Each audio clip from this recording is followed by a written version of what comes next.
Hello everybody, Joel here. So today we're going to take on a couple of backsplash projects, tiling of some backsplashes, and there's a couple of key things that I just wanted to point out as we go through this, and we'll get some video throughout the process and kind of take you through the steps of what it takes. But we'll go ahead and we'll get started. Thanks for joining me. So here we have a really nice bar area slash kitchenette. And up in this area we're going to have some floating shelves. That's what these brackets that you see up on the wall that are already installed. And we're going to have the tile go in through this whole area, this backsplash, up and around these shelves. And these floating shelves, there's the carcass built on that will just slide right over those brackets. So that will give it a really nice finished look. But a couple of things to consider before you get started here is, of course, the tile, what type of tile you're going to use, and how it lays out from side to side.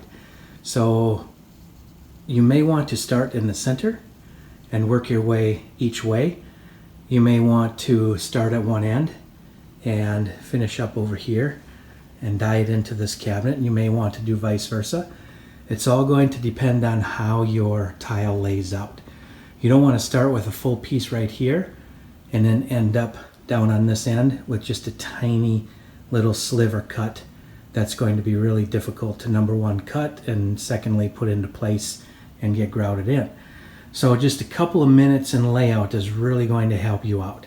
So what I did is I took the tile and I just kind of laid it down on the countertop here and went across, and I found that we're going to end with about 1/4 to 3/8 of a tile down on this end over here, which is just great.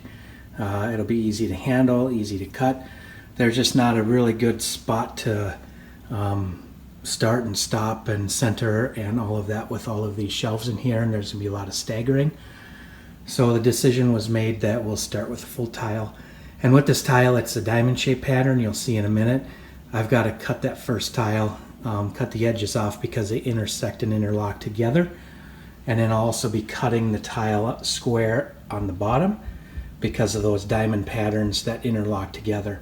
So we'll go ahead and we'll get started. We'll get these first couple of pieces cut to get this first row started. So here's the tile that we're working with today. It's a really, really nice tile. I've actually never used this type before. I'm anxious to try it out with all of these irregular shapes and patterns and so on.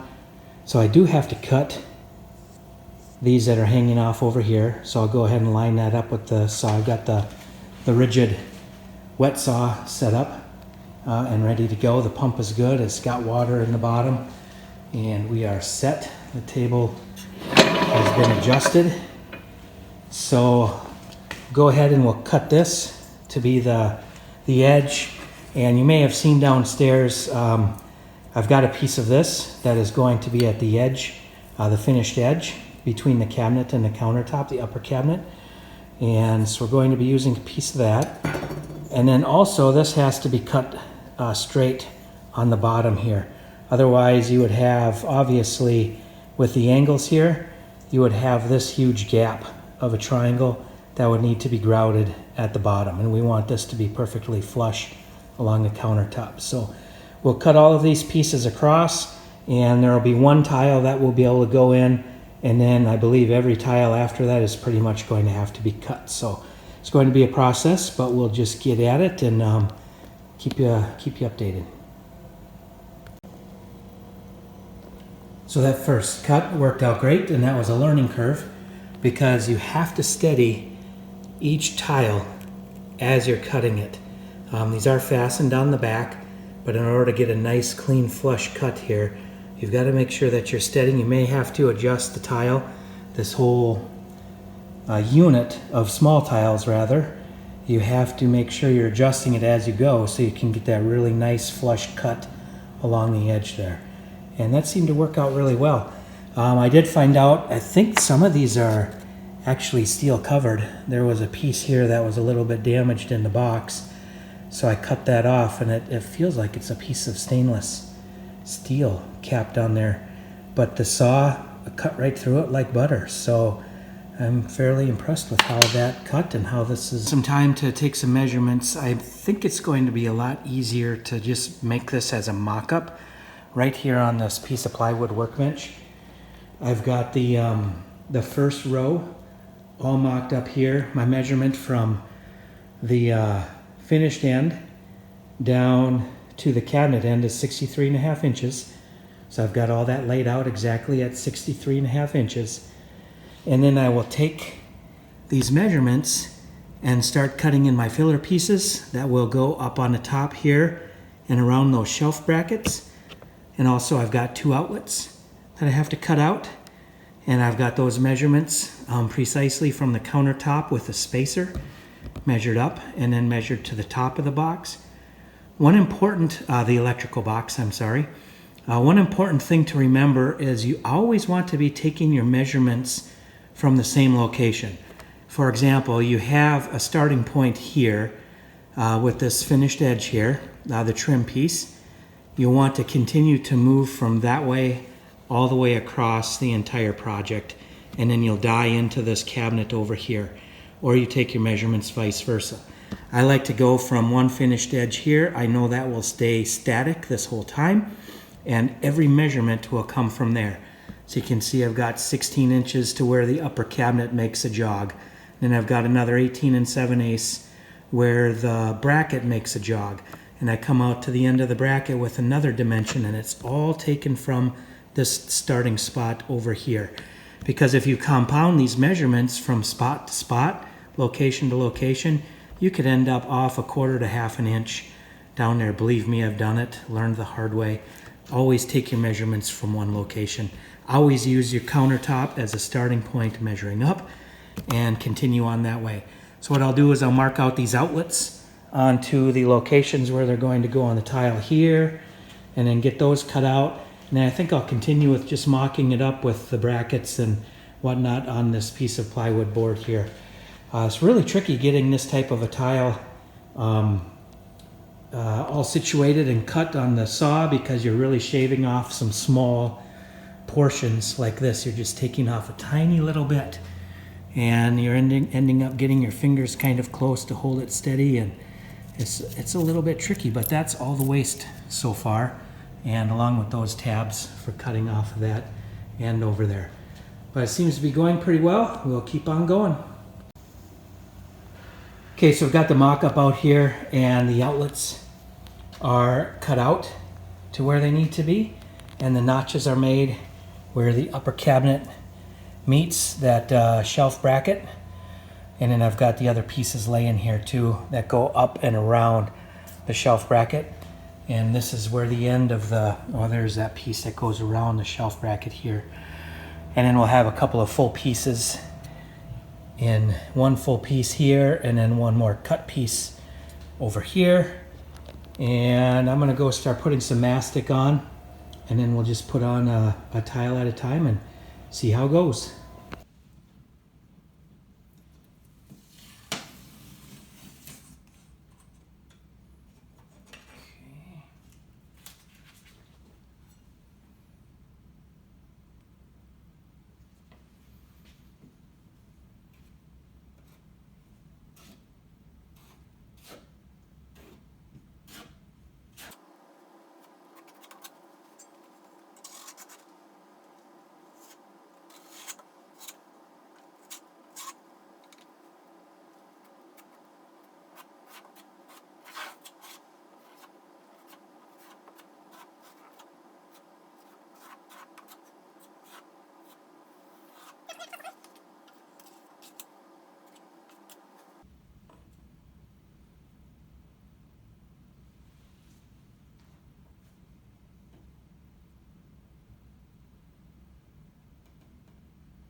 Okay, so my camera died while getting going there. I don't know how much pieces we actually got installed here, but you can see that cutting out using kind of the template model, getting all the measurements and laying it out on a bench in the garage worked really well. So this is how far that brought us.